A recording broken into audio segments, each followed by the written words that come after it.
बात करेंगे जीओसी के अगले टॉपिक की। नाम है हीट ऑफ हाइड्रोजिनेशन और दूसरा हीट ऑफ कंबस्शन। दोनों छोटा छोटा सा टॉपिक है, इसलिए एक साथ लिख दिया है। देखिए, हीट ऑफ हाइड्रोजिनेशन आप लोगों ने थर्मोडायनेमिक्स में भी पढ़ा है, हीट ऑफ कंबस्शन भी आपने थर्मोडायनेमिक्स में पढ़ा है। जीओसी में क्या काम है इसका? जब भी आप कार्बन डबल बॉन्ड कार्बन को एक H2 का मॉलिक्यूल देते हैं तो वो सिंगल बॉन्ड में चेंज हो जाता है, एल्केन में चेंज हो जाएगा और कुछ एनर्जी रिलीज करेगा। एनर्जी क्यों रिलीज करेगा? क्योंकि पाई बॉन्ड ब्रेक होता है और सिग्मा बॉन्ड बनता है, और जब सिग्मा बॉन्ड बनेगा तो स्ट्रांग बॉन्ड बनेगा, पाई बॉन्ड टूटेगा तो वीक बॉन्ड टूटेगा। तो स्ट्रांग बॉन्ड बनेगा, वीक बॉन्ड टूटेगा तो एनर्जी रिलीज होगी। तो ये एनर्जी को बोलते हैं एंथैल्पी ऑफ हाइड्रोजिनेशन। जितने ज़्यादा पाई बॉन्ड होंगे उतना ज़्यादा एंथैल्पी ऑफ हाइड्रोजिनेशन होगा। मतलब enthalpy of hydrogenation directly proportional to number of double bond, number of double bond. ठीक है, अगर number of double bond same है तो आप स्टेबिलिटी ऑफ एल्कीन देखेंगे। स्टेबिलिटी ऑफ एल्कीन पहले नहीं देखेंगे।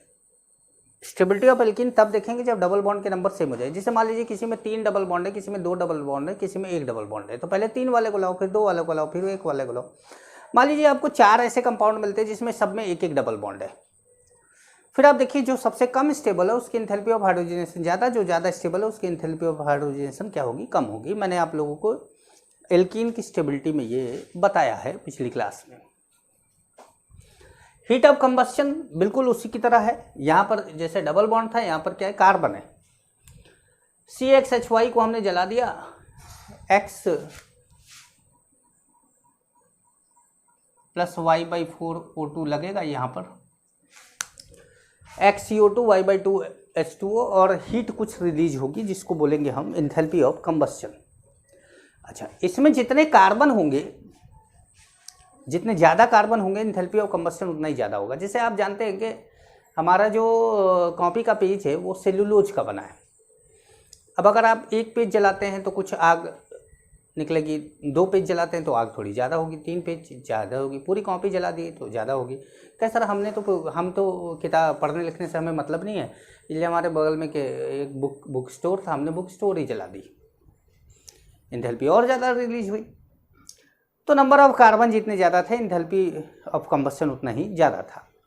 लेकिन अगर मान लीजिए एंथैल्पी ऑफ कंबस्शन तब देखना हो जब कार्बन के नंबर बराबर हो जाए, तो वैसे केस में आप एल्केन को ढूंढिए। जैसे मान लीजिए कि आपके पास 2 एल्केन है, CH3 CH2 CH2 CH3, और दूसरा है CH3 CH CH3 CH3। अब ये स्ट्रेट चेन है और ये ब्रांच्ड है, दोनों में कार्बन के नंबर सेम है। Branching inversely proportional to enthalpy of combustion होगा, मतलब ब्रांचिंग ज़्यादा तो एंथैल्पी ऑफ कंबस्शन कम। तो एंथैल्पी ऑफ कंबस्शन किसकी ज़्यादा होगी? फर्स्ट की ज़्यादा होगी। किससे? सेकंड से। लेकिन ये तब देखेंगे जब कार्बन के नंबर क्या होंगे? सेम होंगे। जैसे 4 कार्बन है, कार्बन के नंबर सेम है। जब तक कार्बन के नंबर सेम नहीं है तब तक इसको अप्लाई करेंगे, सेम हो जाएगा तब इसको अप्लाई करेंगे। वैसे ही डबल बॉन्ड जब तक सेम नहीं है इसको अप्लाई करेंगे, जैसे ही सेम हो जाएगा इसको अप्लाई करेंगे। ठीक है, अब बात करते हैं एरोमेटिसिटी की।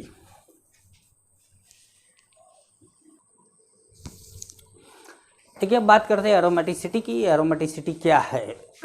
किसी भी कंपाउंड को पहचानना कॉपी पर कि वो एरोमेटिक है कि नहीं है। कॉपी पर इसलिए बोल रहे हैं, कोई किताब पर इसलिए बोल रहे हैं क्योंकि अगर आपको वैसे मिल जाता है तो आप उसको जला देते हैं, सूटी फ्लेम मिलता है, एरोमा स्मेल मिलती है, तो आपको लगता है कि एरोमेटिक है। लेकिन अब कॉपी पे कोई स्ट्रक्चर बनाए तो उसको सूंघ के तोड़ो बता दोगे कि यार एरोमेटिक है कि नहीं है। तो उसके लिए तो कोई प्रॉपर्टी होनी चाहिए ना, कुछ थ्योरेटिकल पोर्शन समझ में आना चाहिए आपको। जैसे एरोमेटिसिटी कंडीशन क्या है? पहली बात तो कंपाउंड साइक्लिक हो, प्लेनर हो, ये आपको शायद पता ना चले। साइक्लिक हो ये जानिए, प्लेनर कैसे ये बाद में देखेंगे। Each member of ring must be sp2 hybridize, ये निकालना आना चाहिए आपको। हर मेंबर sp2 हाइब्रिडाइज्ड है, ये देख कर तभी आप आगे बढ़ेंगे, तभी वो एरोमेटिक होगा, वरना नहीं होगा। Compound should have complete delocalization. Resonance आप देखना जानते हैं, जहां से चले वहीं पहुंच गए तो इसका मतलब कंप्लीट डीलोकलाइजेशन है, जहां से चले वो बीच में कहीं रुक गए तो इसका मतलब कंप्लीट डीलोकलाइजेशन नहीं है। Complete delocalization of pi electron. Total number of pi electron 4n+2 है। अब 4n+2 हकेल ने रूल दिया था, जिसमें n की वैल्यू 0 1 2 3 4 5 कुछ भी रख सकते हैं आप, नेगेटिव मत रखिएगा। 0 1 2 3 4 5। तो अगर मान लीजिए जैसे आप n की वैल्यू 0 1 2 3 4 तो 0 रखते हैं तो 4n+2 क्या हो जाएगा? 2 6 10 14 18 22। इस तरीके से आपको नंबर ऑफ पाई इलेक्ट्रॉन मिलेंगे। तो कुछ बातें को ध्यान रखिएगा, जैसे 2 पाई इलेक्ट्रॉन मिले, 6 मिले, 10 मिले, इतने तक तो आपको बार बार मिलता है। तो इसलिए ध्यान रखिए कि 2 मिले, 6 मिले, 10 मिले तो एरोमेटिक होने की संभावना है। बाकी कंडीशन फुलफिल करेगा तभी एरोमेटिक होगा, लेकिन अगर पाई इलेक्ट्रॉन के नंबर इतने हैं तो एरोमेटिक होने की संभावना है। किसी भी कंपाउंड को आपको दिया जाए तो आप सबसे पहले उसको चेक करिए क्या साइक्लिक है, तो बोलेगा देखने से ही पता चल रहा है। ठीक है, sp2 हाइब्रिडाइज्ड है कि नहीं, तो फिर आप सबके हाइब्रिडाइजेशन निकालेंगे कार्बन में। जैसे जितने सिग्मा बॉन्ड, अगर 3 सिग्मा बॉन्ड तो हाइब्रिडाइजेशन sp2। जैसे यहाँ पे देखिए 1 2 सिग्मा बॉन्ड है और 1 हाइड्रोजन का है तो 3, तो sp2। यहाँ पर भी sp2, यहाँ पर भी sp2, ये भी sp2 sp2 sp2 सब sp2 है, मतलब ये साइक्लिक है, sp2 है। अब 4n+2 देख लो, एक पाई बॉन्ड में कितने इलेक्ट्रॉन होते हैं? 2, तो 2 2 4 तो 6 आया। इसका मतलब ये क्या है? एरोमेटिक है। अब देखो ये एक कंपाउंड है जिसका नाम है एजुलिन। इसका नाम नहीं लिखा था क्योंकि जगजाहिर था बेंजीन है, इसलिए नहीं लिखा था। एजुलिन, एजुलिन में देखो कि ये क्या साइक्लिक है? तो हाँ सर साइक्लिक है, दिख रहा है। क्या सब sp2 हाइब्रिडाइज है? सबको देखो कि सिग्मा बॉन्ड देखो यहाँ पर ये sp2 ये sp2 सब आप चेक करेंगे तो सबके सब क्या है? sp2 है। मतलब ये फुलफिल हो गया, ये फुलफिल हो गया, ये बचा है।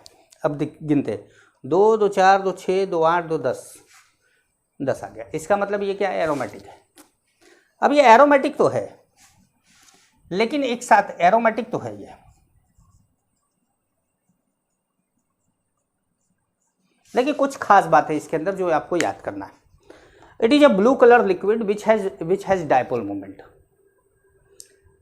It is blue color liquid which has dipole moment, and the dipole moment is due to charge transfer from 7-member ring to 5-member ring, and the blue color is also due to charge transfer from 7-member ring to 5-member ring। होता क्या है कि ऐसे ये charge transfer करता है।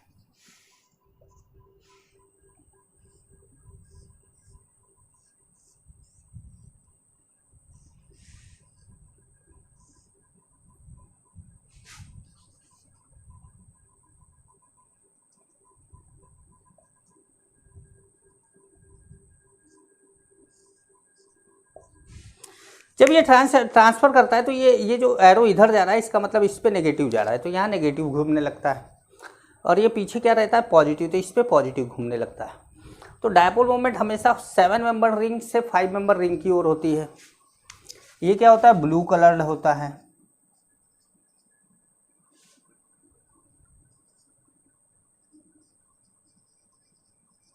Blue coloured होता है। ये दोनों बातें आप जरूर लिखेंगे कि blue colour and dipole moment is due to charge transfer from 7-membered ring to 5-membered ring. मेरी बात समझ पा रहे हैं? एक ऐसा एरोमेटिक कंपाउंड जिसके अंदर डायपोल मोमेंट है, और ये खास बात है इसकी, क्योंकि ऐसे ही किसी एल्कीन या एल्काइन के अंदर डायपोल मोमेंट नहीं आता जल्दी, इसके अंदर आ गया है। एजुलिन कौन से कलर का? ब्लू कलर का। 3 क्वेश्चन है, blue colour, dipole moment, charge transfer, और चार्ज ट्रांसफर कहाँ से कहाँ? 7 to 5।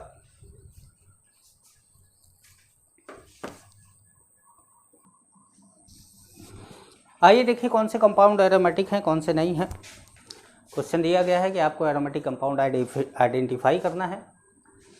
सबसे पहले आपको देखना है साइक्लिक, दूसरा आपको देखना है sp2 हाइब्रिडाइज सभी एटम, और तीसरा 4n+2, वो होना चाहिए 2, वो होना चाहिए 6, वो होना चाहिए 10, वो होना चाहिए 14।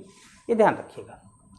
तो सबसे पहले देखिए यहाँ पर एक साइक्लिक है, ये sp2 है, sp2 है, sp2 है, और पाई इलेक्ट्रॉन कितने हैं? 2 है, क्योंकि पॉजिटिव चार्ज में तो पाई इलेक्ट्रॉन होता नहीं है, तो ये क्या है?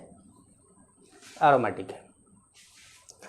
यहाँ पर सब कुछ है, लेकिन ये 2 है और ये 2 4 है, और 4 इलेक्ट्रॉन अगर होता है तो 4n+2 वाले रूल में नहीं आता, इसलिए ये एरोमेटिक नहीं है। यहाँ पर देखिए 2 2 4 2 6, ये भी क्या है? एरोमेटिक है। यहाँ पर 2, ये भी एरोमेटिक है। यहाँ पर 2 2 4 2 6, ये भी क्या है? एरोमेटिक है। यहाँ पर 2 2 4 2 6। अच्छा, आपको लगेगा कि 2 8 है, लेकिन एक्चुअली में क्या है कि हमने बोला था कि रेजोनेंस में केवल वह, अगर पाई बॉन्ड और लोन पेयर पॉजिटिव चार्ज सब एक साथ आ जाते हैं तो केवल पाई बॉन्ड रेजोनेंस में इन्वॉल्व होता है, और हमको क्या चाहिए? केवल वो पाई इलेक्ट्रॉन जो रेजोनेंस में इन्वॉल्व होते हैं, सारे पाई इलेक्ट्रॉन नहीं गिनने। तो यहाँ पर 2 2 4 2 6, दोनों लोन पेयर में से कोई एक ही लेना है। यहाँ भी 2 2 4 2 6, 2 2 4 2 6, यहाँ पे 2 2 4 2 6, यहाँ पे 2 2 4 2 6, लेकिन ये क्या है? sp3 है, इसलिए नहीं होगा, क्योंकि हमको सब मेंबर कैसे चाहिए? sp2 चाहिए। अच्छा, इसका नाम बोराजोल या बोराजीन है, इनऑर्गेनिक बेंजीन है। ये इनऑर्गेनिक बेंजीन है, ऐसे ही एक एग्जाम्पल डाल दिया था इसके अंदर। ये भी क्या है? एरोमेटिक है। मैंने आपको सब मार्क कर दिए हैं, ये क्वेश्चन पूछे जाते हैं, इनको आप जरूर कर लीजिएगा।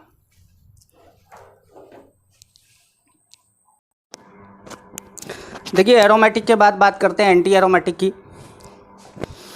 एंटी एरोमेटिक कंपाउंड वो कंपाउंड होते हैं जिन बाकी दुनिया में बाकी सारे ऑर्गेनिक कंपाउंड इसलिए मस्त है क्योंकि उनके पास रेजोनेंस है, और ये बेचारा इसलिए दुखी है क्योंकि इसके पास रेजोनेंस है। मतलब ये ऐसे कंपाउंड है जो रेजोनेंस की वजह से डिस्टेबलाइज हो जा रहे हैं, और उसका कारण है इनके पाई स्टार ऑर्बिटल में इलेक्ट्रॉनों का चले जाना, और यही कारण है कि ये डिस्टेबलाइज हो जाते हैं। When compound are destabilized due to delocalization of pi electron, then they are termed as anti-aromatic compound. Condition क्या है? कंडीशन वही है जो एरोमेटिक की थी, बस एक चीज़ बदल गई है, 4n+2 की जगह 4n हो गया। कंपाउंड साइक्लिक होना चाहिए, वहाँ भी था। कंपाउंड में सब मेंबर sp2 होने चाहिए, सारे मेंबर साइकिल वाले, इसमें भी है। कंप्लीट डिलोकलाइजेशन होना चाहिए, इसमें भी है। Number of pi electron involve in delocalisation, अगर आपने वहाँ पर तीसरे पॉइंट में ऐसे नहीं लिखा है कि number of pi electron involve in delocalisation, तो आप ऐसे ही लिख लीजिएगा। मैंने वहाँ पे नंबर ऑफ पाई इलेक्ट्रॉन केवल लिख दिया है इक्वल टू 4n+2। आप लिख लीजिएगा number of pi electron involve in delocalisation is equal to 4n+2, और यहाँ पे हम लिखेंगे number of pi electron involve in delocalisation is equal to 4n। अब n की वैल्यू 0 नहीं रख सकते, क्योंकि n की वैल्यू 0 रखेंगे तो सारे एल्केन जो साइक्लिक एल्केन है वो एंटी एरोमेटिक हो जाएंगे। तो n की वैल्यू स्टार्ट करेंगे 1 2 3 4 बढ़ते जाएंगे, ठीक है। अब अगर हम n की वैल्यू 1 रखें तो पाई इलेक्ट्रॉन कितना आएगा? 4। 2 रखें तो 8। इसका मतलब 4 का टेबल आपको याद होना चाहिए, 4 8 12 16, बस ऐसे आप याद करते रहिए। और इस तरह के कंपाउंड जो होते हैं वो अनस्टेबल होते हैं। दूसरी बात ये है कि anti aromatic compound does not exist in nature, ये दुनिया में पाए ही नहीं जाते। तो आपके मन में ये बात आ रही होगी कि सर जब ये दुनिया में पाए ही नहीं जाते तो आपने स्ट्रक्चर कैसे बनाया? नहीं, हमने स्ट्रक्चर नहीं बनाया, हमने तो वो बनाया जो कि विचार है, सोच है। सोच ये है कि ये हो सकता है, पर ये होता नहीं है। मेरी बात समझिए, जैसे हमने कोई चीज़ विचार करी कि ये चीज़ होनी चाहिए, ऐसा रेजोनेंस तो है तो ऐसा तो होना चाहिए, तो इस तरह का कंपाउंड अगर बनाने की कोशिश हो रही है तो पता चल रहा है कि ये कंपाउंड तुरंत बदल जा रहा है। बदल जा रहा है, क्यों बदल जा रहा है? क्योंकि ये स्टेबल नहीं है। तो इसका मतलब है कि बदल के क्या बना रहा है?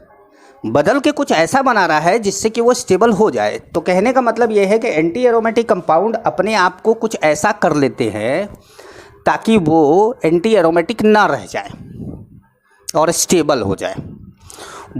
वो हमारा जो है ये मिटाने के बाद में आपको लिखूंगा, लेकिन फ़िलहाल अभी पहचान है कि एंटी एरोमेटिक कंपाउंड होते कौन हैं। तो देखिए, आइए पहले देखते हैं ये कंपाउंड कैसा है, साइक्लिक है। और सभी मेंबर sp2 हाइब्रिडाइज्ड हैं। तीन चीज़ें देखनी है आपको, साइकिल देखना है, sp2 देखना है और 4n देखना है यहाँ पे। अब n की वैल्यू, अब एक पाई बॉन्ड में 2 इलेक्ट्रॉन होता है तो 2 + 2 कितना हो गया 4, तो इसका मतलब ये एंटी एरोमेटिक है। यहाँ पे देखिए साइक्लिक है, sp2 है, ये 2 और ये 2 कितना हो गया 4। यहाँ पर 2 + 2 + 2 + 2 कितना हो गया 8। यहाँ पे 2 + 2, इसमें तो कोई इलेक्ट्रॉन होता नहीं है, तो 2 + 2 कितना हो गया 4। तो या तो 4 आ रहा है या तो 8 आ रहा है। इसका मतलब है कि सब के सब क्या है, एंटी एरोमेटिक है। भाई एग्जाम्पल भी एंटी एरोमेटिक का ही लिया होगा क्योंकि हेडिंग एंटी एरोमेटिक डाला है। तो ये सब एंटी एरोमेटिक हैं, समझ रहे हैं। और एक बात का ध्यान रखिएगा कि एंटी एरोमेटिक दुनिया में नहीं पाए जाते। जैसे ये तो रिएक्शन इंटरमीडिएट हैं, तो इस तरह के रिएक्शन इंटरमीडिएट तो बनेंगे ही नहीं। और इस तरह के कंपाउंड है जो एंटी एरोमेटिक हमको किताबों में मिल रहे हैं, इनका क्या हो रहा है, आखिर ये क्या कर रहे हैं। तो देखिए क्या होता है कि एंटी एरोमेटिक कंपाउंड जब बनते हैं तो वो थोड़ी देर के लिए पोटेंशियल एनर्जी हाई होता होगा, इसीलिए वो कहा जाता है कि एंटी एरोमेटिक कंपाउंड यहाँ बना होगा। फ्रैक्शंस ऑफ सेकंड के लिए, माइक्रो सेकंड के लिए पोटेंशियल एनर्जी हाई आके तुरंत लो हो जाती होगी। तो उस पोटेंशियल एनर्जी पे ज़रूर कोई बात हुई है। तो इसका मतलब है कि कोई चीज़ है जो ऐसा हुआ है पर एग्जिस्ट नहीं कर रहा, मतलब आइसोलेट नहीं किया जा सकता उसको। तो वो पोटेंशियल एनर्जी जो हाई हुई है, तो उस पे लोगों ने विचार करना चालू किया कि आखिर ये क्या हुआ होगा। इतनी ज़्यादा हाई पोटेंशियल एनर्जी मतलब वेरी लेस स्टेबिलिटी या अनस्टेबल, तुरंत वापस आ जाना अपने ग्राउंड स्टेट पर, वापस आ जाना अपने उस लेवल से वापस तुरंत जल्दी आना, जैसे कि इलेक्ट्रॉन एक्साइट होकर आ रहा हो वापस, उसी प्रकार ऐसा लग रहा है कि जैसे कि रिएक्शन करा रहे थे, अचानक पोटेंशियल एनर्जी बड़ा फट से नीचे आ गया। तो क्या हुआ ऐसा, और जैसे ही नीचे आया फिर बना क्या। तो जब इस कंपाउंड की बनने की संभावना होती है तो पोटेंशियल एनर्जी बहुत हाई जाता है, लेकिन तुरंत नीचे आकर होता क्या है, या ये कंपाउंड बनता है तो पोटेंशियल एनर्जी बहुत हाई ऊपर जाने की संभावना दिखती है, उसके बाद फिर तुरंत नीचे आकर बनता क्या है। तो ये तो क्या होता है कि या तो एंटी एरोमेटिसिटी की कंडीशन ही फेल कर दे, मतलब या तो फिर डीलोकलाइजेशन ही ख़त्म हो जाए, या तो डीलोकलाइजेशन ही ख़त्म हो जाए, और या तो फिर प्लेनर ही ना रह जाए।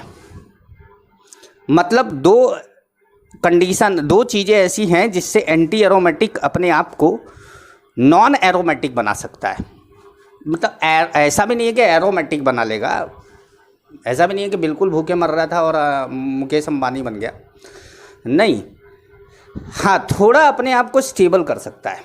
जैसे नॉन एरोमेटिक कंपाउंड जो एरोमेटिक नहीं है, एरोमेटिक कंपाउंड जो एरोमेटिक है, और एंटी एरोमेटिक कंपाउंड वो है जिसके अंदर सब कुछ है, डीलोकलाइजेशन वगैरह सब कुछ है, उसके बावजूद भी अनस्टेबल है। तो वो एरोमेटिक तो नहीं बन सकता, तो वो क्या बन जाए, नॉन एरोमेटिक बन जाए। मतलब नॉन एरोमेटिक क्या होगा, नॉन एरोमेटिक वो होगा जिसमें या तो डीलोकलाइजेशन कंप्लीट ना हो, या तो फिर वो डीलोकलाइजेशन कंप्लीट ना होने के लिए वो प्लेन चेंज कर दे, क्योंकि हमने बोला था कि रेजोनेंस में केवल वही पाई इलेक्ट्रॉन इन्वॉल्व होते हैं जो सेम प्लेन में रहते हैं। तो कुछ ऐसा कर दे जिससे कि एरोमेटिसिटीज, नॉन एरोमेटिसिटीज़ की डिस्टर्ब हो जाए। तो दो चीज़ें ये कर सकता है, पहला डाइमेराइजेशन कर सकता है और दूसरा अपने शेप को चेंज कर सकता है। आइए दोनों एग्जाम्पल देखा जाए।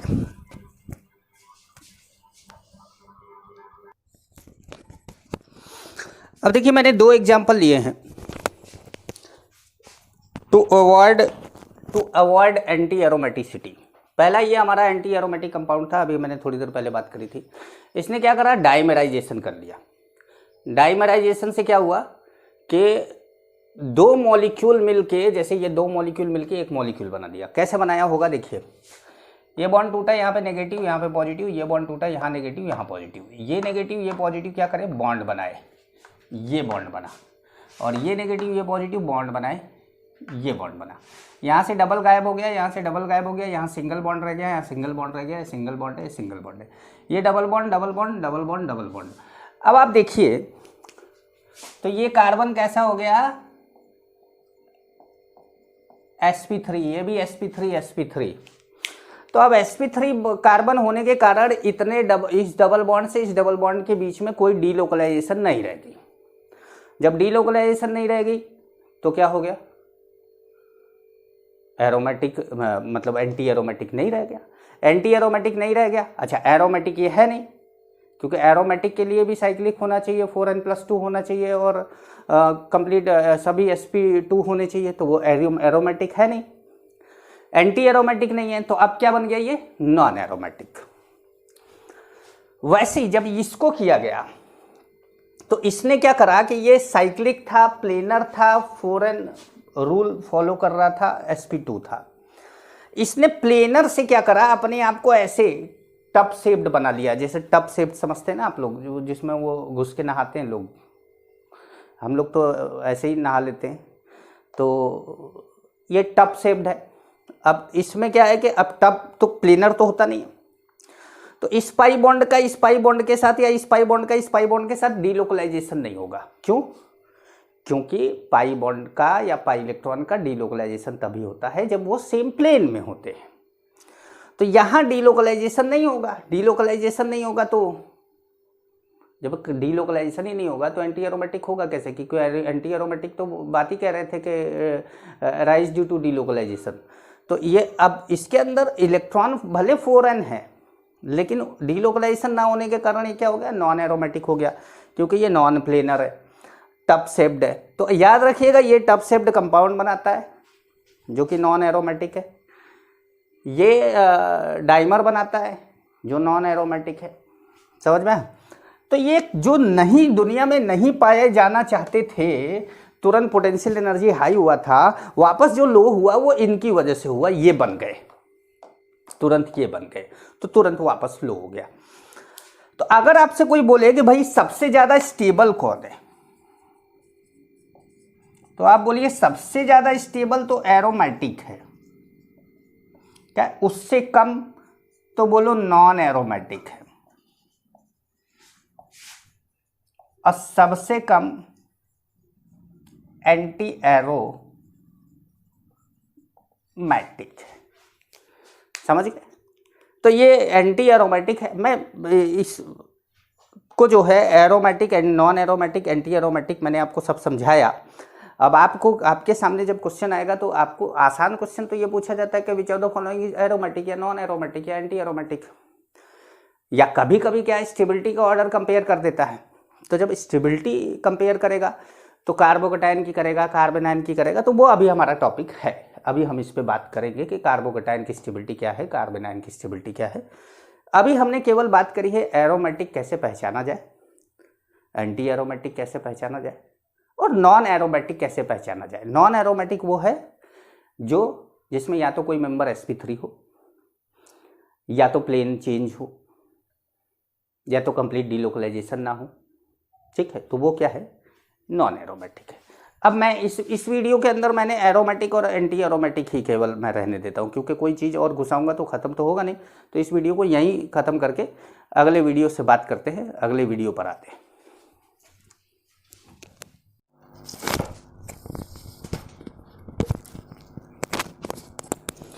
अब बात करते हैं कार्बेनाइन की। कार्बेनाइन में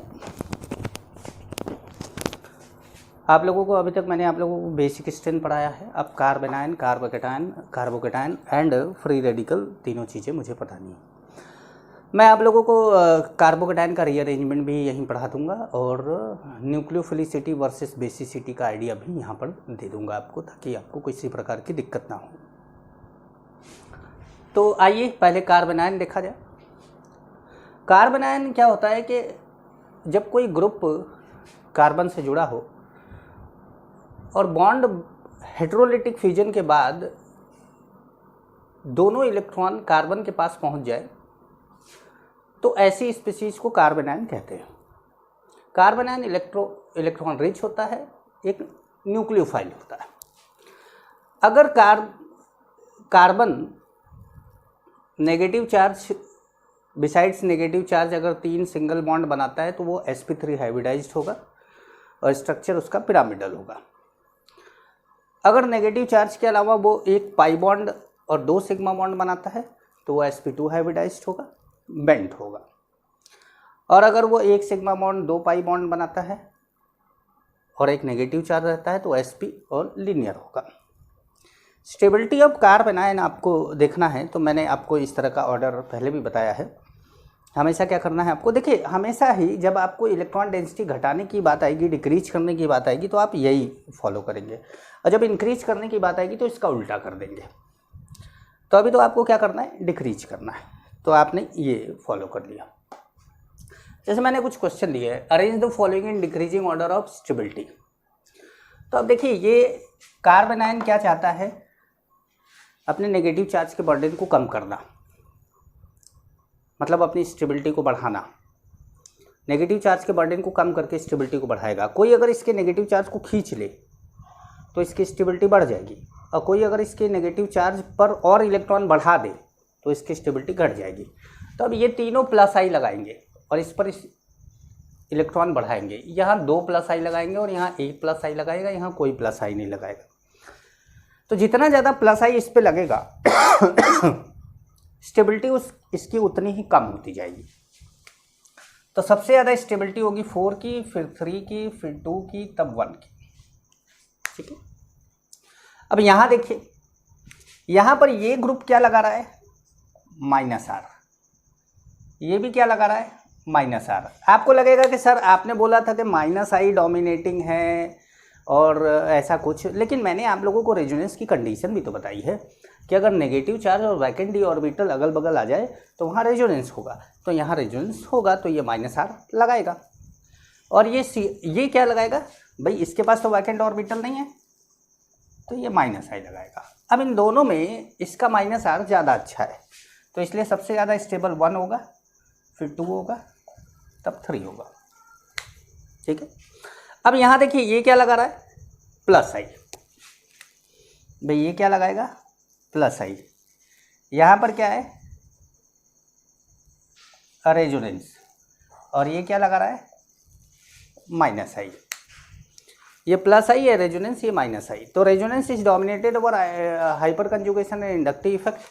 तो हमारा जो ये होगा सबसे ज़्यादा स्टेबल हो जाएगा 2। अब 2 के बाद अगर हमको चाहिए +I -I में, तो हम ये देखेंगे कि हमारा -I पहले आ रहा है और +I बाद में आ रहा है। तो हमको क्या करना है, पहले 3 लाना है, उसके बाद 1 लाना है।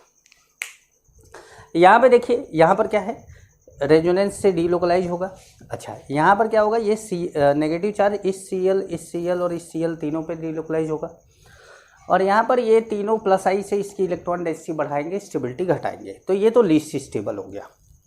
ठीक है, और ये मैंने आपको बताया था एक जगह पर कि ऑर्गेनिक कंपाउंड में कार्बन आयन में मोस्ट स्टेबल यही होता है, क्योंकि ये 3 जगह पर इसके 3 ऑप्शन रहते हैं Cl से, और ये इक्वल RS बनाता है, 3 इक्वल RS बनाता है, इसीलिए ये सबसे ज़्यादा स्टेबल होगा। यहाँ पर क्या है कि नेगेटिव चार्ज इसमें डीलोकलाइज तो होगा, लेकिन जैसे ही नेगेटिव चार्ज डीलोकलाइज होगा इस रिंग पर आते ही इसकी एरोमेटिसिटी ब्रेक हो जाती है। थोड़ा स्टेबल तो होता है, लेकिन एरोमेटिसिटी ब्रेक हो जाने के कारण स्टेबिलिटी उतनी ज़्यादा नहीं हो पाती है, पर यहाँ पर ऐसा कुछ नहीं है। तो इसीलिए सबसे ज़्यादा स्टेबल होगा 2nd, फिर 1st, और 3rd तो लीस्ट स्टेबल है ही। एनायन में सबसे कम स्टेबल यही होता है, टर्सरी कार्बन आयन। ठीक है, तो कुछ क्वेश्चन इस पर भी करते हैं, इससे रिलेटेड, है ना।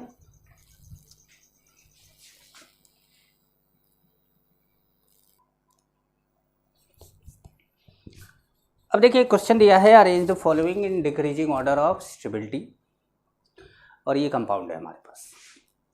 अब इस सभी कंपाउंड में हमको क्या करना है कि पहले मैंने आप लोगों को बताया था कि पहले आपको ग्रुप, जो भी ग्रुप है, अनकॉमन ग्रुप हैं, उनके बारे में बता देना है कि वो कौन सा इफेक्ट शो कर रहे हैं। तो जैसे यहाँ पर ये पैरा पे लगा है, क्या लगा रहा है, -R। ये पैरा पे लगा है, OH है, तो क्या लगा रहा है, +R। ये पैरा पे लगा है, अल्फा हाइड्रोजन है, तो क्या लगा रहा है, +H। ये पैरा पे लगा है, अल्फा हेलोजन है, तो क्या लगा रहा है, -H। ये मेटा पे लगा है, क्या लगा रहा है, +I। ये भी मेटा पे लगा रहा है, क्या मेटा पे है, क्या लगा रहा है, माइनस आई, और यहाँ पे कोई ग्रुप नहीं है इनके रिस्पेक्ट में, तो ये क्या लगा रहा है 0। तो अब अगर आप इस ऑर्डर से चले तो सबसे पहले आपको मिलेगा कौन 1 माइनस आर के बाद माइनस एच कौन है 4, माइनस एच के बाद माइनस आई कौन है 6, माइनस आई के बाद 0 कौन है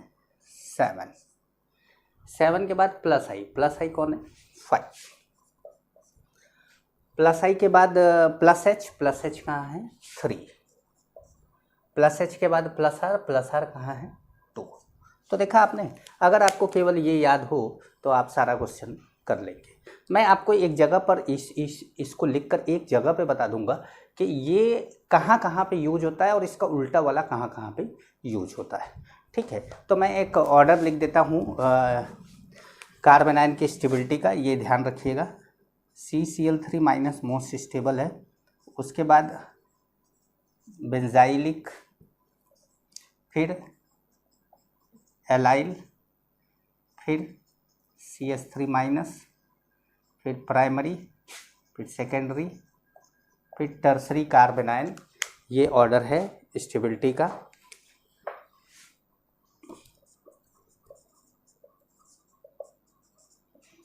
ये स्टेबिलिटी का ऑर्डर है, इसको याद रख लीजिएगा। कार्बन आयन के आपके सारे क्वेश्चन हो जाएंगे। अब बात करते हैं किसकी, फ्री रेडिकल की। देखिए, फ्री रेडिकल की स्टेबिलिटी के लिए आपको ज़्यादा समस्या नहीं है।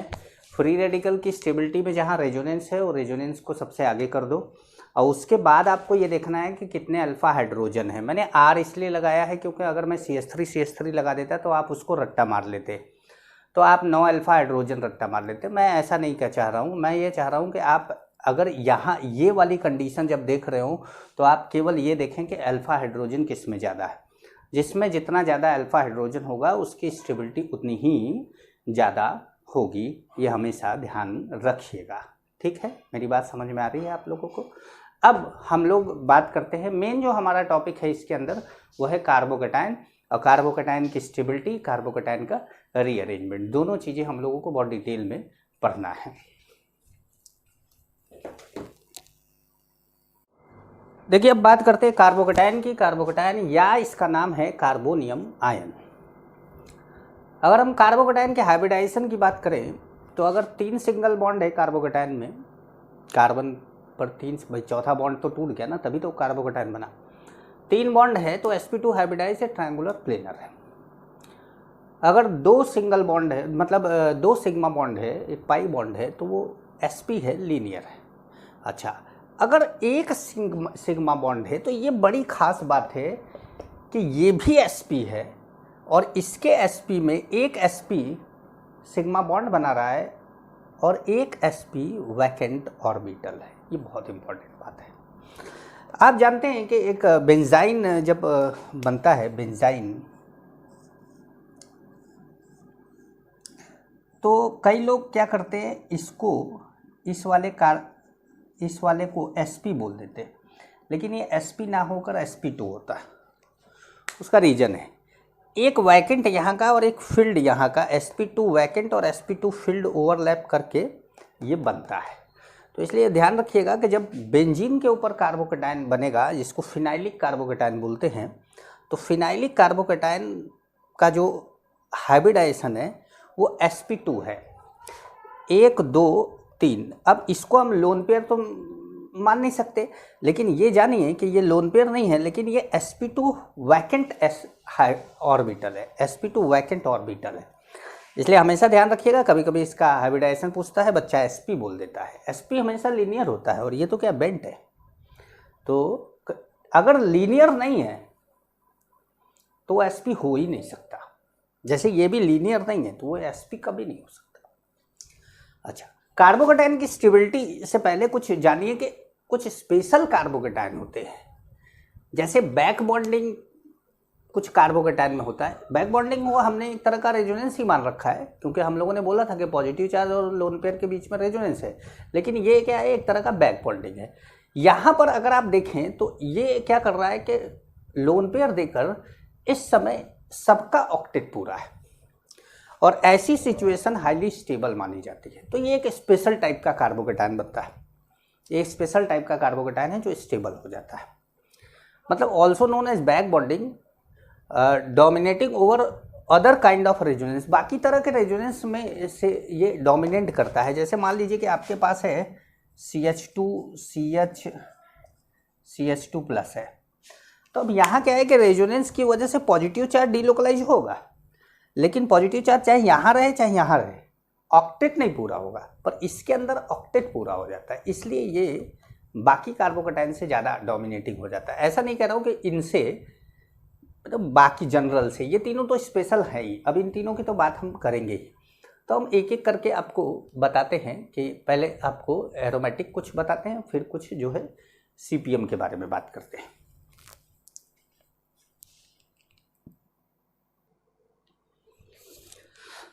अब मैंने आपको दो एरोमेटिक कार्बोकेटायन लिए हैं जो कि हमको अक्सर मिलते हैं। एक है साइक्लोप्रोपाइल कार्बोकेटायन और एक इसको ट्रोपाइलियम आयन बोला जाता है। ये एक स्टेबल कार्बोकेटायन है जिसमें +1/3 पॉजिटिव चार्ज सब जगह पे घूम रहा है। यहाँ पे +1/7 आप देखें तो हर कार्बन पे पॉजिटिव चार्ज का अमाउंट यहाँ पे घटा है, यहाँ पे थोड़ा ज़्यादा है, यहाँ पे थोड़ा कम है, इसलिए ये थोड़ा ये वाला इससे ज़्यादा स्टेबल है। रीज़न है उसका, क्योंकि हम जान रहे हैं कि भाई जितना ज़्यादा ऑक्टेट पूरा होने की संभावना होगी उतना ज़्यादा स्टेबल होगा। अब यहाँ पर पॉजिटिव चार्ज +1/7 है और यहाँ पे +1/3 है, तो +1/3 ज़्यादा है तो इलेक्ट्रॉन की कमी ज़्यादा है और यहाँ पे इलेक्ट्रॉन की कमी कम है। एरोमेटिक दोनों हैं, आप एरोमेटिसिटी पढ़े हैं, आप कॉन्सेप्ट लगा सकते हैं, दोनों एरोमेटिक है। एक हमारा आता है साइक्लोप्रोपाइल मिथाइल कार्बोकेटायन जो कि एक्स्ट्रा ऑर्डिनरी स्टेबल माना जाता है और कुछ एक अलग टाइप की स्टेबिलिटी इसके अंदर जनरेट होती है जो अभी तक हम लोगों ने नहीं पढ़ा है। केमिकल बॉन्डिंग में हम लोगों ने अवश्य पढ़ा है इसको। ये जो अगर आप देखें ये साइक्लोप्रोपाइल मिथाइल कार्बोकेटायन है।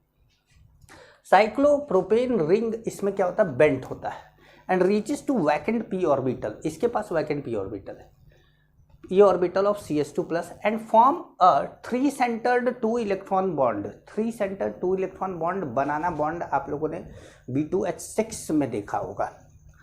तो ये रिंग है, यहाँ पर जो ये बॉन्ड है इस बॉन्ड में 2 इलेक्ट्रॉन है जो ये दिखाया गया है और इसके पास क्या है, वैकेंट ऑर्बिटल है, यहाँ पर पॉजिटिव चार्ज है।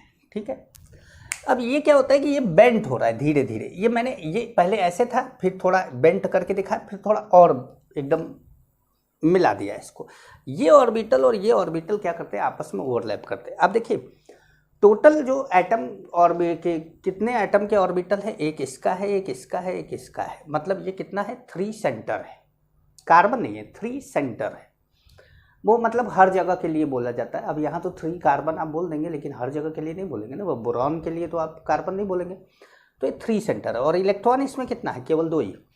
तो ये क्या करता है, ये वाला ऑर्बिटल इस इलेक्ट्रॉन के साथ ये भी शेयरिंग कर लेता है। यहाँ पर जब ये शेयरिंग करता है तो अब आप देखिए तो ये 2 इलेक्ट्रॉन इसका भी है, ये 2 इलेक्ट्रॉन इसका भी है, ये 2 इलेक्ट्रॉन इसका भी है, सबने शेयर कर दिया।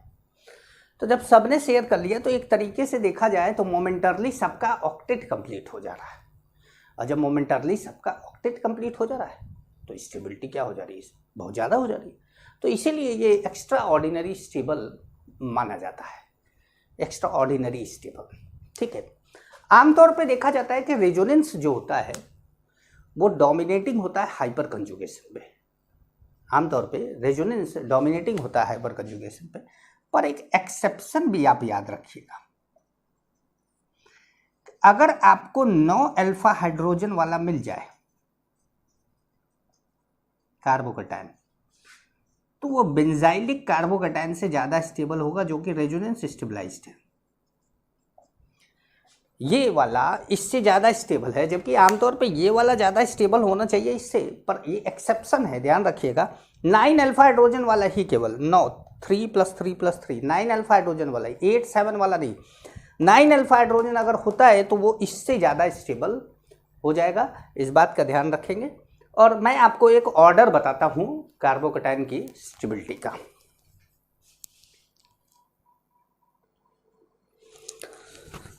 अब देखिए order of stability of carbocation मैंने यहाँ पे लिख रखा है, आप देखें तो ये ट्राई साइक्लोप्रोपाइल मिथाइल कार्बोकैटायन है। एक साइक्लोप्रोपाइल था तो एक बार बैक बॉन्डिंग हो रही थी या 3 सेंटर 2 इलेक्ट्रॉन बॉन्ड हो रहा है, अब 3 बार होगा, 2 बार होगा।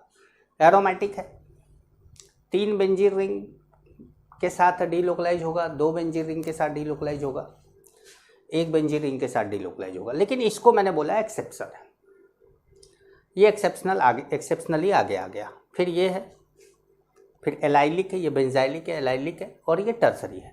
अच्छा, allylic benzylic tertiary almost equal stable होते हैं। कभी आपको कोई बोले कि कौन ज़्यादा है तो आप बेंजाइलिक बोलिए, लेकिन ये ऑलमोस्ट इक्वल स्टेबल होते हैं। फिर अपना सेकेंडरी कार्बोकैटायन है, प्राइमरी कार्बोकैटायन है। CD3 और CS3 में CD3 की स्टेबिलिटी ज़्यादा होती है क्योंकि ड्यूटेरियम का प्लस आई इफेक्ट ज़्यादा होता है।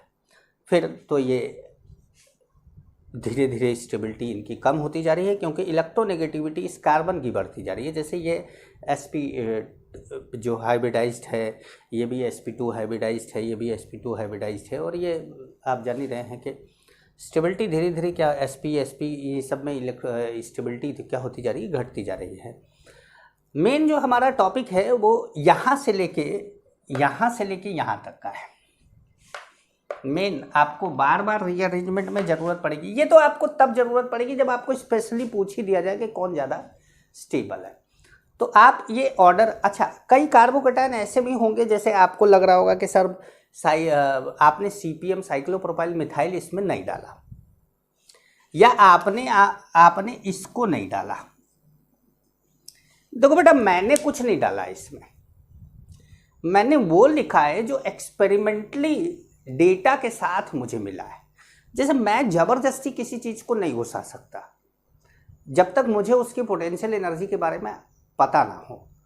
तो मुझे जैसे कि किताबों में सोलोमन में या कुछ फॉरेन राइटर की बुक में या इंडियन राइटर की बुक भी, अगर आप जगदम्बा सिंह की बुक पढ़ें तो उसके अंदर ये ऑर्डर दिया हुआ है।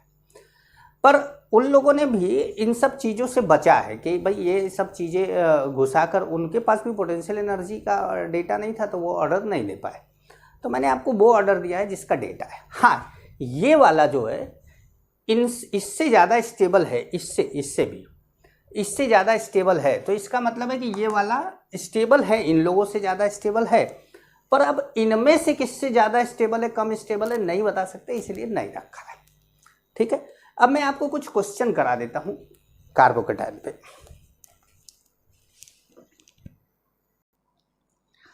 जैसे देखिए, ये मैंने आपको क्वेश्चन दे रखा है स्टेबिलिटी ऑफ कार्बोकैटायन के लिए, और मैंने ये भी लिख दिया है कि स्टेबिलिटी ऑफ कार्बोकैटायन कैसे देखेंगे आप। +R +H +I 0 -I -H -R। तो arrange the following in decreasing order of stability. सबसे पहले आपको क्या करना है कि जो CH2+ के अलावा बेंजीन रिंग पे ग्रुप लगा है उनके बारे में बताना है कि वो क्या शो कर रहे हैं। ये मेटा पर है, +I शो करेगा। ये पैरा पर है, लोन पेयर है, इसके पास +R शो करेगा। ये पैरा पर है, अल्फा हेलोजन है, -H शो करेगा। ये मेटा पर है, +I शो करेगा। ये -R शो करेगा, ये -I शो करेगा। सबसे पहले हमने उसके बारे में लिख दिया कि कौन क्या शो करेगा। अब हमको चाहिए सबसे पहले कौन, +R। तो हम ले आए किसको, सेकंड को सबसे आगे ले आए। मुझे लगता है कि कई बार ब्लू से आप लोगों को नहीं दिखता है क्योंकि अब अपने पास मार्कर की कमी नहीं है। अब अपने पास ब्लू भी आ गया है, ब्लैक भी आ गया है, और खूब ढेर सारा आ गया है। अब लगभग 50 मार्कर ब्लू के हैं अपने पास, 50 मार्कर ब्लैक के हैं। किसी चीज़ की कमी नहीं है। लॉकडाउन 3 महीना चलेगा, कोई दिक्कत नहीं है। बस खाने पीने के वांदे ना पड़ जाए मेरे। अगर मैं भूखा मरने लगा तो शायद आप लोगों को, क्योंकि कोचिंग भी बंद है और मतलब आमदनी 0 हो गया ना इस समय। तो जिस समय मैं जो है लुढ़क जाऊँ यहाँ पर, तब समझ जाना कि आज के बाद वीडियो केमिस्ट्री का नहीं मिलेगा। तो ये दूसरा है +R। +H इसमें नहीं है। +I अपने पास 2 जगह है। तो हमें कार्बोकैटायन की स्टेबिलिटी बढ़ानी है तो हमको ज़्यादा इलेक्ट्रॉन डोनेट करना पड़ेगा, और ज़्यादा इलेक्ट्रॉन डोनेट करने के लिए ज़्यादा +I चाहिए। तो इन दोनों में अगर आप प्लस आई में जाएंगे ऑर्डर में तो देखेंगे इसका प्लस आई ज़्यादा है, तो 4 और उसके बाद 1। ठीक है, प्लस आई के बाद आता है 0। 0 है क्या कोई? 0 नहीं है। फिर माइनस आई कोई है क्या? माइनस आई वो लास्ट वाला है, छठा। माइनस आई के बाद चाहिए हमको माइनस एच, ये रहा। अब माइनस एच के बाद चाहिए हमको माइनस आर, ये मिल गया। तो इस तरीके से हमने आपको बताया कि स्टेबिलिटी ऑफ कार्बोकैटायन कैसे आपको देखना है। ये मिटा देते हैं। मैं आपको एक जनरल आइडिया दे देता हूँ।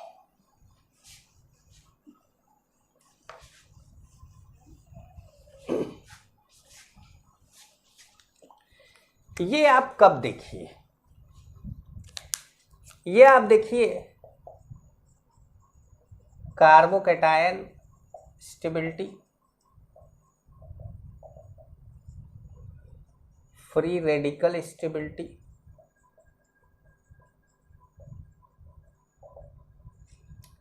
And basic strength.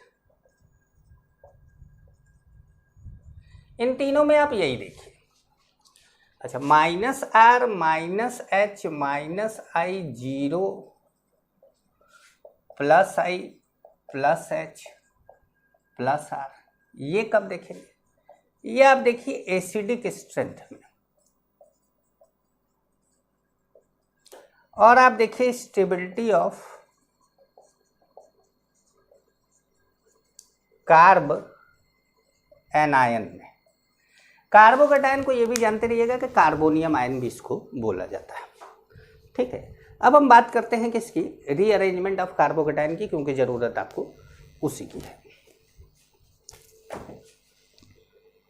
बात करेंगे आज हम रीअरेंजमेंट ऑफ कार्बोकैटायन की। कार्बोकैटायन का, बैठ जाओ, कार्बोकैटायन का जो रीअरेंजमेंट होगा, इसके अंदर हमें पहले ये जानना चाहिए कि स्टेबिलिटी ऑर्डर क्या है। स्टेबिलिटी ऑर्डर क्या है? स्टेबिलिटी ऑर्डर में अगर आप देखें तो सबसे ज़्यादा, वैसे तो बहुत एरोमेटिक स्पीसीज स्टेबल है, लेकिन जो हमारा मेन रीअरेंजमेंट के लिए ज़रूरी है वो बेंजाइल है, एलाइल है, टर्सरी है, सेकेंडरी है और प्राइमरी। यहाँ तक दिख रहा है? प्राइमरी है, और फिर इधर नहीं दिख रहा। और उसके बाद फिर CS3 फ्री रेडिकल आ जाता है। मतलब बात करें यहाँ से तो क्या आ जाता है? CS3 फ्री रेडिकल आ जाता है। तो अब CS3 फ्री रेडिकल क्या यहाँ तक दिख रहा है? ये भी दिख रहा है, उंगली दिख रही, मतलब ये यहाँ तक दिख रहा है यहाँ तक। और यहाँ कहाँ तक दिख रहा है? यहीं तक, यहीं तक दिख रहा है। ठीक, मैं यहीं तक बात करूँगा। तो ये हमारा ऑर्डर है CS2, मतलब बेंजाइल है, लाइल है, टर्सरी है, सेकेंडरी है, और ये क्या है? प्राइमरी है, ये सेकेंडरी है, और इसको हम सुपर प्राइमरी भी कह देते हैं। वैसे तो आप चाहें तो CD3 प्लस और उसके बाद CS3 प्लस बोल सकते हैं, लेकिन हमें D और H की ज़रूरत नहीं पड़ेगी, क्योंकि हमारे रीअरेंजमेंट में एक पर्टिकुलर कार्बोकैटायन को एक जगह से उठा के दूसरी जगह, मतलब एक कार्बोकैटायन से दूसरा कार्बोकैटायन हमको बनाना होगा। किसी एल्काइल ग्रुप को या फिनाइलिक ग्रुप को हमको हटाना होगा। तो ये पहले तो ध्यान रखिएगा कि कार्बोकैटायन की स्टेबिलिटी का ऑर्डर क्या है। अब देखिए, जो रीअरेंजमेंट ऑफ कार्बोकैटायन होगा वो बाई होगा shifting of group, shifting of group. अब शिफ्टिंग किसका हो सकता है? शिफ्टिंग ऑफ ग्रुप, और ये भी 1 to शिफ्ट होगा, 1 to शिफ्ट। 1 to शिफ्ट क्या होगा कि जिस जगह पर कार्बोकैटायन बना है उसको हम 2 मान लेंगे, और उसके जस्ट बगल वाले कार्बन को हम 1 मान लेंगे। इसमें एक होगा H माइनस शिफ्ट, एक होगा एल्काइल शिफ्ट। एल्काइल में 3, 2, 1 CH3 माइनस, इनमें से किसी का भी शिफ्ट करा सकते हैं। तीसरा है PH माइनस या C6H5 माइनस शिफ्ट, इसको हम फिनाइल शिफ्ट भी बोलते हैं। आवाज़ आ रहा होगा। H minus shift, alkyl shift, phenyl shift, ठीक है। अब ये जो ऑर्डर ऑफ शिफ्टिंग होता है,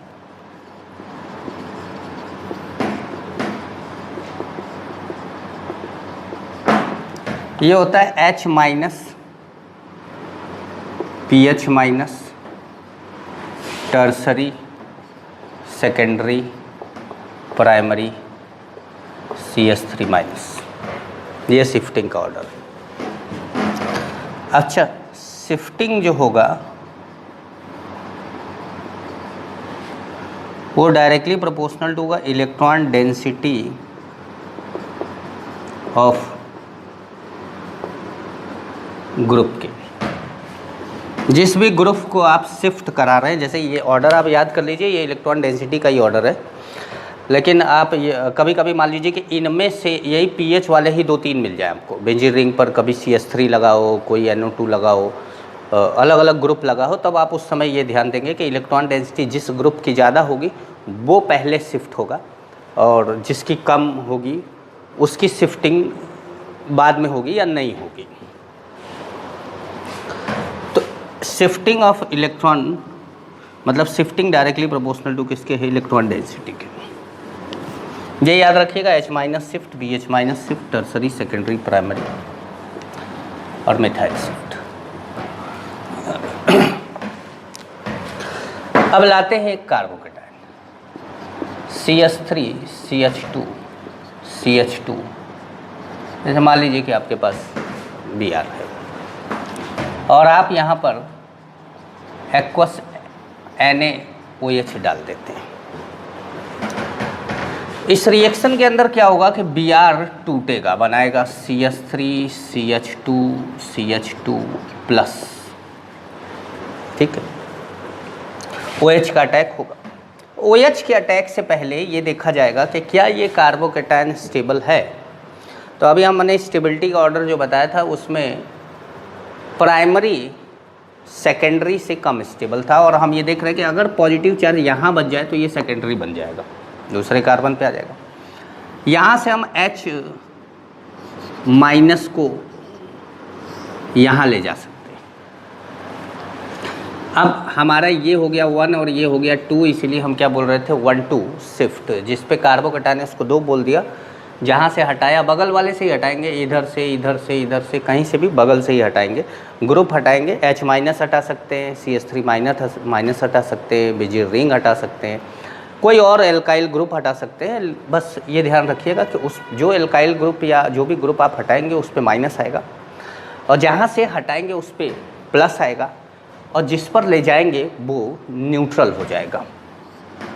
मतलब CH3, CH, CH3 और यहाँ क्या हो गया प्लस। भाई ये प्लस था, ये माइनस ले गए, क्या हो गया CH3। तो अब ये कैसा बन गया सेकेंडरी, और पहले क्या था primary. Secondary is more stable then primary.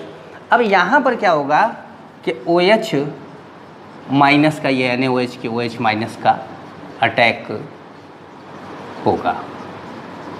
लेकिन ये तो एक तरह का रिएक्शन हो गया कि आप NaOH का रिएक्शन करा रहे थे। हमारा जो ये टॉपिक है इसके अंदर बस हमको ये पढ़ना है इतना कि जब भी कार्बोकेटाइन बनेगा रीअरेंजमेंट हो सकता है। तो कार्बोकेटाइन बनेगा कहाँ, कार्बोकेटाइन बनेगा जब SN1 या SN2 रिएक्शन करा रहे हो। नहीं, SN2 में नहीं बनता, SN1 में बनेगा, E1 में बनेगा, यूनिमोलिकुलर एलिमिनेशन करा रहे हो। जब इलेक्ट्रोफिलिक एडिशन रिएक्शन एल्कीन पे करा रहे हो तब भी कार्बोकेटाइन बनेगा। तो रीअरेंजमेंट का चांस कहाँ कहाँ पर है आप ज़रूर लिख लेंगे कि SN1 में, E1 में और इलेक्ट्रोफिलिक एडिशन रिएक्शन में ये 3 जगह पे कार्बोकेटाइन बनेगा। रीअरेंजमेंट का चांस है। चांस का मतलब ये है कि मान लीजिए पहले से ही सेकेंडरी बना हो तो आप यहाँ पर प्राइमरी नहीं बना देंगे, तो कम स्टेबल नहीं बनाएंगे। जब भी बनाएंगे आप ज़्यादा स्टेबल बनाएंगे, और ज़्यादा स्टेबल आपको बनाने के लिए ये देखना पड़ेगा कि क्या ज़्यादा स्टेबल बन सकता है कि नहीं। अगल बगल से कोई चीज़ हटाकर सेकेंडरी से टर्सरी बनाया जा सकता है क्या, या टर्सरी से एलाइल या एलाइल से बेंजाइल या प्राइमरी से सेकेंडरी, ऐसा कुछ बनाया जा सकता है तो ही शिफ्टिंग कराएंगे, वरना शिफ्टिंग आप नहीं कराएंगे। यहाँ केवल बोला जा रहा है कि जब शिफ्टिंग का चांस हो तो कराएंगे क्या, कैसे कराएंगे, ये बोला जा रहा है। मेरे ख्याल से ये आपको समझ में आ गया होगा। अब जैसे मान लीजिए कि आपके पास है CH3 है, CH2 प्लस है, H है, और यहाँ पे C6H5 है। तो आपके पास ऑप्शन है, आप इसकी शिफ्टिंग करा सकते हैं, इसकी करा सकते हैं, इसकी। अगर आप इसकी कराएंगे, क्योंकि माइग्रेटरी एप्टीट्यूड तो यही कहता है कि भाई इसकी आप शिफ्टिंग करा दीजिए। इस समय ये प्राइमरी है। जब आप इसकी शिफ्टिंग करा देंगे तो CH3 C यहाँ पर क्या आ जाएगा, प्लस, यहाँ पर बेंजीन रिंग है ही, और ये जो आपका CH2 है अब किस में कन्वर्ट हो जाएगा, CH3 में। तो आपने देखा कि बेंजीन रिंग से डायरेक्ट जुड़ा हुआ कार्बन बेंजाइल होता है। Benzyl is more stable then primary, तो फिर बेंजाइल बनेगा, और क्या हो गया, शिफ्टिंग हो गया आपका। ये 1 2 H- को क्या बोलते हैं, हाइड्राइड कहा जाता है। अब ये प्राइमरी से क्या बन गया, बेंजाइल बन गया, बेंजाइल कार्बोकेटाइन। तो इसका मतलब है कि स्टेबिलिटी बढ़ा है, और स्टेबिलिटी बढ़ा है तो हम इस तरह की भी शिफ्टिंग करा सकते हैं। ठीक है, समझ में भी आ रहा होगा आपको। और एक एग्जाम्पल लेते हैं। जैसे मान लीजिए आपके पास CH2 या कोई और एग्जाम्पल लेते हैं, कोई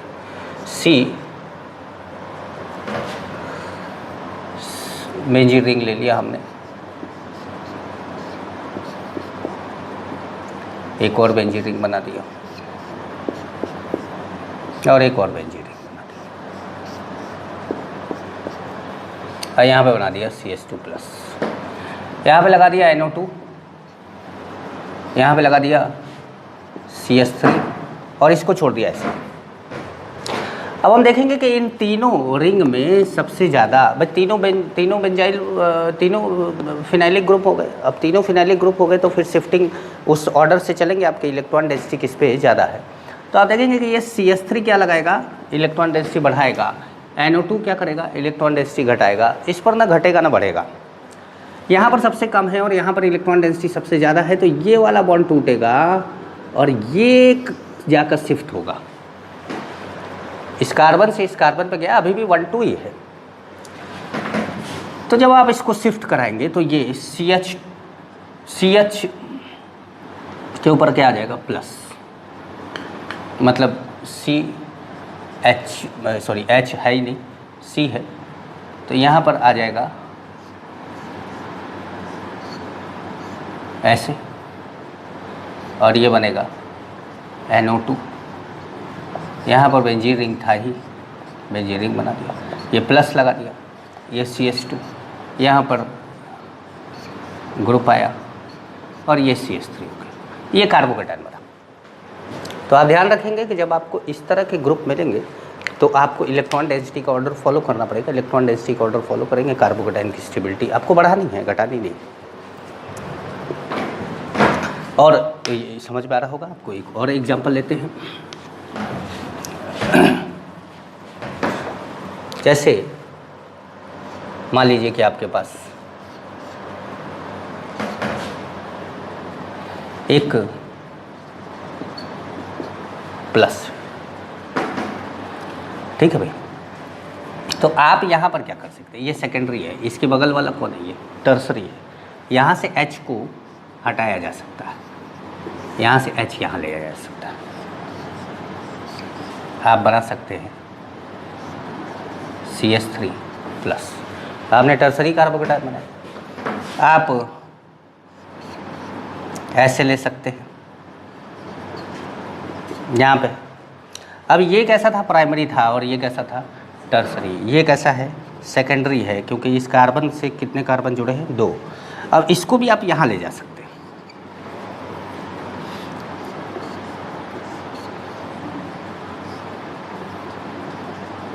बिल्कुल वैसे ही जैसे ये बनाया। तो ये शिफ्टिंग में टर्सरी बन जाएगा। टर्सरी बन जाएगा तो क्या होगा, ज़्यादा स्टेबल हो जाएगा।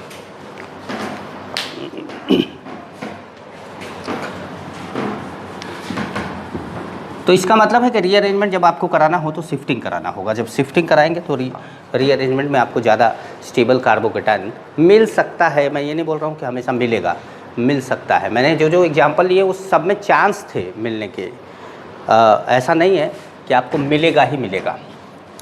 अब rearrangement of carbocation, cyclic carbocation की बात करें, रीअरेंजमेंट ऑफ रिंग, बात कार्बोकेटायन की कर रहे हैं।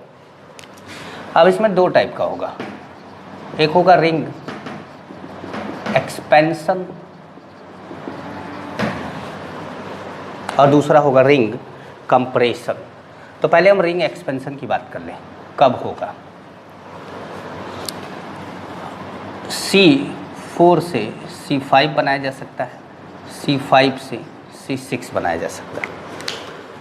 4 से आप 5 बना सकते हैं, 5 से आप 6 बना सकते हैं। लेकिन कब बनाएंगे, जब पॉजिटिव चार्ज रिंग के बाहर हो, रिंग के ऊपर नहीं होना चाहिए। पॉजिटिव चार्ज कहाँ हो, रिंग के बाहर हो। When positive charge out of the ring, out of the ring. जैसे मान लीजिए कि आपके पास ऐसा कोई कार्बोकेटायन है। अब देखिए रिंग इतने ही मेंबर की है और पॉजिटिव चार्ज बाहर है, तो आप क्या करें, इसको तोड़ दें, इसको जोड़ दें। जब आपने इसको तोड़ा तो 4 मेंबर की रिंग टूट गई, और जब आपने इसको जोड़ा तो यहाँ से तो बॉन्ड टूट ही चुका है, तो ये एक नया रिंग बना, कितने मेंबर का, 5 का। और आप कहीं भी पॉजिटिव चार्ज लगा दीजिए, ये हो गया रिंग एक्सपेंशन। और एग्जाम्पल लेते हैं, क्या यहाँ नीचे दिख रहा है? जैसे मान लीजिए कि आपके पास CH ये प्लस है, ठीक है, और आपने इसको तोड़ा, यहाँ बन गया क्या, नेगेटिव, यहाँ क्या बन गया, पॉजिटिव। ठीक है, ध्यान से समझिएगा, गिनती लिख देते हैं, 1 2 3 4 5 6। कौन जोड़ा आपस में, 6 और 2, ये टूट गया, 6 और 3 के बीच का बॉन्ड टूटा। पॉजिटिव चार्ज नेगेटिव चार्ज आया किस पे, 6 पे, तो पॉजिटिव कहाँ जाएगा, 3 पे। तो पॉजिटिव जब 3 पे जाएगा, ये नेगेटिव और ये पॉजिटिव मिलकर क्या बना देंगे, न्यूट्रल। अब एक बॉन्ड बनेगा। अच्छा, अब हम क्या करते हैं कि हमारे 5 मेंबर की रिंग है, जो एक बाहर है, ये 2, ये 3, ये 4, ये 5, ये 6। ये जो CH3 है ये किससे जुड़ा है, 2 दूसरे कार्बन से, तो हमने बना दिया। ये जो पॉजिटिव चार्ज है वो किस कार्बन पे आ रहा है, 3 नंबर पे, तो हमने बना दिया, 5 मेंबर की रिंग बन गई। अब आप देखिए कि 2 और 6 आपस में जुड़ गए, 2 और 6 आपस में जुड़ गए। रिंग एक्सपेंशन के साथ साथ अब आपको यहाँ पे H- शिफ्ट भी कराना पड़ेगा, क्योंकि ये कैसा कार्बोकेटायन है, सेकेंडरी। और अब इस पॉजिटिव को आप यहाँ ला सकते हैं, तो आप जब इस पॉजिटिव को यहाँ ला सकते हैं तो आप इसको बनाएंगे ऐसे,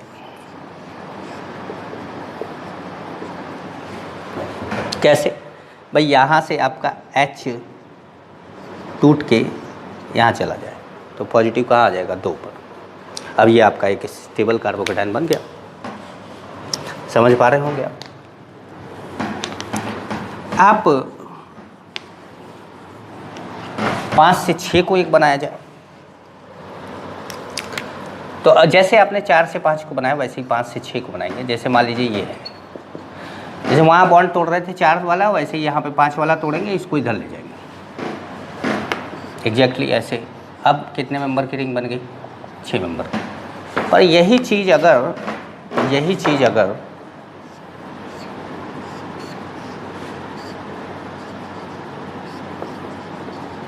ऐसे होता और आप रिंग एक्सपेंशन करा रहे हैं, तो ये 1, ये 2, ये 3, ये 4, ये 5, ये 6, ये 7। देखो ये IUPAC की कोई नंबरिंग नहीं है, हमने ऐसे ही अपने मन से कोई नंबर दे दिया ताकि हमको ये पता चलता रहे कि कौन सा कार्बन कहाँ जा रहा है। हमने इसको तोड़ा, 7 पे क्या आ गया? नेगेटिव, और 3 पे क्या आ गया? पॉजिटिव। इसका मतलब पॉजिटिव 3 पे और इस पे, इस नेगेटिव वाला इससे जुड़ा। क्या मेंबर का रिंग बन गया भाई? 1 2 3 4 5 6 मेंबर का रिंग बन गया। 6 मेंबर का रिंग बन गया और एक जगह पर CH3 लगा हुआ है। अब देखिए जिस पे CH3 लगा हुआ है वो कौन से नंबर का कार्बन है? वो 2 है, ये 1 है। 2 से कौन जुड़ा है? 3 जुड़ा है। 3 से 4, 4 से 5, 5 से 6 और 6 से 7 और 7 से 2, 7 से 2 जुड़ा है, हमने जोड़ दिया। जब हमने 7 और 3 के बीच का बॉन्ड तोड़ा था तो पॉजिटिव किस पर आया था? 3 पर। और अब हम ये जान रहे हैं कि ये कौन सा कार्बोकेटायन है? सेकेंडरी। हम अगर यहाँ से हाइड्राइड का शिफ्ट करा के यहाँ लगा दें तो क्या हो जाएगा? टर्सरी। तो हम क्या करेंगे? यहाँ से हाइड्राइड का क्या करेंगे? शिफ्ट कराएंगे, यहाँ पर ले जाएंगे, और अब हमारा जो कार्बोकेटायन बनेगा वो यहाँ से उठ के यहाँ चला आएगा, मतलब ये। तो ये रिंग एक्सपेंशन है, आप ध्यान रखिएगा। रिंग एक्सपेंशन में अगर कोई एल्काइल ग्रुप भी कार्बोकेटायन से जुड़ा है तो आपको रिंग एक्सपेंशन के साथ साथ हाइड्राइड का शिफ्ट भी कराना पड़ेगा। ध्यान रखेंगे आप ये बात। ये बात हुई रिंग एक्सपेंशन की। अब मान लीजिए रिंग, इसको मिटा देते हैं। दूसरा जो हमारा है, हम ले लेते हैं रिंग कंप्रेशन। है और इधर, अच्छा ठीक ठीक ठीक। तो रिंग एक्सपेंशन, रिंग कंप्रेशन आ गया। रिंग कंप्रेशन कब आएगा? When positive charge on the carbon of ring. जब पॉजिटिव चार्ज कहाँ हो? रिंग के कार्बन पर हो। अब रिंग के कार्बन पे जब होगा तो हमको यहाँ पर केवल एक ही कराना है, 4 से 3। वहाँ पर हम क्या कर रहे थे? 4 से 5 और 5 से 6। यहाँ पर क्या कराना है? 4 से 3। लेकिन पॉजिटिव चार्ज कहाँ होना चाहिए? रिंग पर। ये बना दिया। अब 4 से 3 बनाना है, ध्यान से समझिएगा। 4 से 3 में क्या होगा? 1 2 3 4। हमेशा जब 4 मेंबर की रिंग होगी, जिस कार्बन पे पॉजिटिव चार्ज है उसके डायगोनली जो कार्बन है उसको देखना है। पहला तीसरा, पहला तीसरा। मान लो यहाँ होता तो यहाँ ये ऐसे, ठीक है। आपको 3 वाले को 1 से जोड़ना है। किसको किससे जोड़ना है? 3 वाले को 1 से। आपने इसको तोड़ा और इसको जोड़ा। पॉजिटिव कहाँ गया? 4 पे। भाई ये तोड़ा, यहाँ आया नेगेटिव, ये नेगेटिव और ये पॉजिटिव क्या हुए? बॉन्ड बनाए। ये 4 नंबर क्या हुआ? अलग हो गया। 3 मेंबर की रिंग बनी और ये चौथा जो है वो अलग हो गया।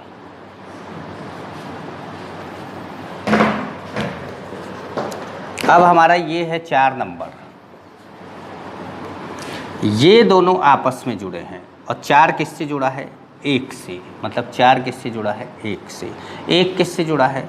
एक जुड़ा है 2 से और एक जुड़ा है 3 से, मतलब इनमें से कोई एक 2 और दूसरा 3 है। ये 2 हो गया और ये क्या हो गया, 3 हो गया। इसका मतलब है कि रिंग कंप्रेशन कराना हो तो आपको ऐसे कराना होगा, ठीक है। एक और एग्जांपल लेते हैं, मिटाएं इसको, लिख लिया होगा आप लोग ने। और वैसे भी आप नहीं भी लिखे होंगे तो वीडियो को पॉज कर करके आप लिख सकते हैं, क्योंकि आप लोग तो वीडियो देख रहे हैं, क्लास में तो पढ़ नहीं रहे। जैसे मान लीजिए कि आपके पास 4 मेंबर की रिंग है और यहाँ पे पीएच है, यहाँ पे पीएच है और यहाँ क्या है, पॉजिटिव चार्ज है। एक बार फिर गिनती लिख दी आपने, 1 2 3 4। किसको कहाँ ले जाना है, 3 को किससे जोड़ना है, 1 से। आपने क्या करा, इसको तोड़ा, 3 को 1 से जोड़ा, 4 कहाँ चला गया, बाहर, 4 बाहर चला गया। 3 मेंबर की रिंग बनी, 4 बाहर चला गया और इसी 4 से एक क्या जुड़ा है, पीएच, और पॉजिटिव चार्ज किस पर आ गया, 4 पर आ गया। तो इसका मतलब है ये है 4 किससे जुड़ा है, 1 से, 1 किससे जुड़ा है, 2 से, 2 किससे जुड़ा है, 3 से, 2 पर क्या लगा हुआ है, पीएच। बन गया आपका कार्बोकेटायन, समझ पाए। तो मैंने आपको कुछ रिंग एक्सपेंशन के एग्जांपल लिए, कुछ रिंग कंप्रेशन के एग्जांपल लिए और शिफ्टिंग भी समझाया कि शिफ्टिंग कैसे होगा। बहुत तेज़ समझाया है बच्चों, वीडियो पॉज कर करके उसको देखते रहिएगा, बार बार देखिएगा तब समझ में आएगा। कुछ एग्जांपल लेकर करिएगा। आपको मैंने आपको बोला कि E1 में होगा, SN1 में होगा और इलेक्ट्रोफिलिक एडिशन रिएक्शन में होगा। 3 रिएक्शन आप जब पढ़ेंगे, एक इलेक्ट्रोफिलिक एडिशन रिएक्शन आपको मिलेगा एल्कीन में, E1 आपको एल्कीन में भी मिल सकता है, एल्काइल हैलाइड, एल्कोहल, ईथर सब में मिल सकता है, और SN1 आपको एल्काइल हैलाइड में मिल सकता है, एल्कोहल में मिल सकता है, ईथर में मिल सकता है। और एल्कीन भाई, एल्कीन और एल्काइन में नहीं मिलता है ये SN1, मोस्टली आपको एल्काइल हैलाइड में मिलेगा, एल्कोहल में भी मिल जाएगा और ईथर में मिल जाएगा, ज़्यादातर एल्काइल हैलाइड में मिलेगा। कार्बोकेटायन जहाँ भी बनेगा वहाँ रीअरेंजमेंट का चांस है, तो ये ध्यान रखिएगा कि रीअरेंजमेंट का चांस अगर होता है तो कराइए। रिंग है तो फिर देखिए कि रिंग में पॉजिटिव चार्ज है कहाँ, रिंग के बाहर है कि रिंग के ऊपर है। अगर रिंग के बाहर है तो एक्सपेंशन कराइए, रिंग के ऊपर है तो कंप्रेशन कराइए, ठीक है। और मुझे कमेंट बॉक्स में बताइए।